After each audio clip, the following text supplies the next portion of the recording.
Friends, MCC ने एक notice निकाला है regarding schedule of state quota. क्योंकि एमसीसी ने पहले जो शेड्यूल निकाला था स्टेट कोटा और ऑल इंडिया कोटा का, वो ऐसा निकाला था कि दोनों की डेट्स कोलाइड ना करें एक दूसरे से, ठीक है।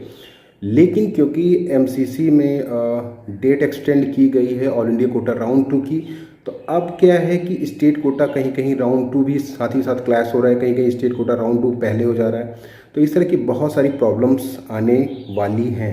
इसको ध्यान में रखते हुए एमसीसी ने अब क्या किया है, अब ये किया है कि आपके स्टेट कोटा की काउंसलिंग को बोला है स्टेट को नोटिफाई करके कि आप इसको बाद में कराइए, क्योंकि इससे क्लैश होगी डेट्स तो प्रॉब्लम होगी। कहीं ज्वाइनिंग होगी, कहीं डॉक्यूमेंट वेरिफिकेशन होगा, कहीं पे चॉइस फिलिंग होगी, कहीं पे आपका मतलब तरह तरह की चीज़ें होती रहेंगी एक साथ, ठीक है। तो बंदा कंफ्यूज हो जाएगा कि स्टेट कोटा में जाए या ऑल इंडिया कोटा में जाए। तो इससे ये कंफर्म हो जाएगा कि ऑल इंडिया कोटा राउंड 2 के बाद स्टेट कोटा राउंड 2। मैं पहले भी आपसे बोल रहा था कि अगर एमसीसी ने यहाँ पे चेंजेस किए हुए हैं तो हर स्टेट को उसी के अकॉर्डिंग अपनी राउंड 2 की काउंसलिंग को चेंज करना पड़ेगा। तो एमसीसी ने एक गाइडलाइन भी दे दी है कि ऑल इंडिया कोटा राउंड 2 के बाद, ठीक है, आप स्टेट कोटा राउंड 2 करिए। हालांकि पंजाब ने पहले ही ये डिक्लेयर कर दिया था कि हम स्टेट कोटा राउंड 2 को तभी कराएंगे जब ऑल इंडिया कोटा राउंड 2 हो जाएगा। बहुत सारी स्टेट ने डेट को शिफ्ट भी किया है, लेकिन अब हो सकता है और भी एक्सटेंड किया कर सकते हैं ये डेट को। चाहे वो ऑल इंडिया स्टेट कोटा मतलब किसी स्टेट का जैसे राउंड 2 शुरू होने वाला है, हो सकता है वो एक्सटेंड होके ऑल इंडिया कोटा राउंड 2 के बाद 1927 के बाद शुरू हो सकता है। तो इस तरह की एडवाइजरी दी हुई है। अब देखते हैं स्टेट कितना इसका पालन करते हैं।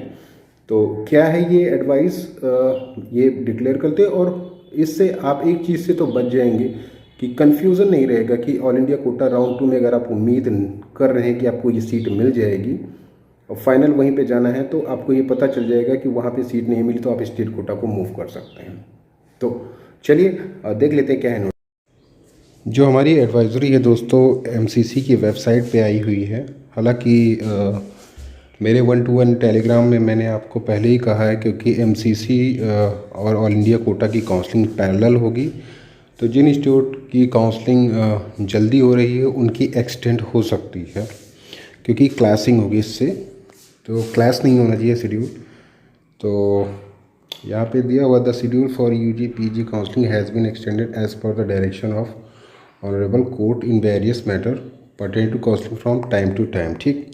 In view of the above, MCC of DGCS is receiving representation from the state DGME to revision of schedule of state counselling, since the schedule of all India UG PG being conducted by MCC DGCS and that is part of counselling or clashing। Clash हो रहा है। मैं पहले भी कह रहा था कि दोनों में कोऑपरेशन होना चाहिए, दोनों काउंसलिंग में, नहीं तो फिर किसी का जॉइनिंग होगा, किसी का रिपोर्टिंग होगा, कहीं पे एक साथ कैंडिडेट्स दो काउंसलिंग में अपीयर नहीं हो पाएंगे। तो इसकी वजह से अगर आप देखेंगे in this regard it is mention that as a principle the state counselling for each round should be conducted once all India counselling for respective round is completed by MCC of DGHS. Hence it is advised that state may revise their schedule such that each round of state quota counseling is conducted after the all India quota counseling। मतलब जिस तरह से पंजाब ने किया है, पंजाब ने सारे counselling को शेड्यूल को चेंज किया है कि ऑल इंडिया कोटा राउंड 2 के बाद ही वो स्टेट कोटा राउंड 2 रखेंगे, ठीक वही इन्फॉर्मेशन यहाँ पे एमसीसी ने आपके साथ शेयर किया हुआ कि सभी स्टेट का जो राउंड 2 का काउंसलिंग है वो all India quota round 2 complete होने के बाद हो। इससे आपको बहुत ज़्यादा बेनिफिट होने वाला है। कम से कम डाउटफुल नहीं रहेगा आपके लिए कि काउंसलिंग में हमारा सिलेक्शन होगा, AIQ में होगा कि नहीं होगा, या स्टेट में होगा कि नहीं होगा। और कम से कम 2 तरह की काउंसलिंग में साथ अपीयर होने से आप बच जाएंगे। तो काफ़ी बेनिफिशियल हो सकता है ये आपके लिए।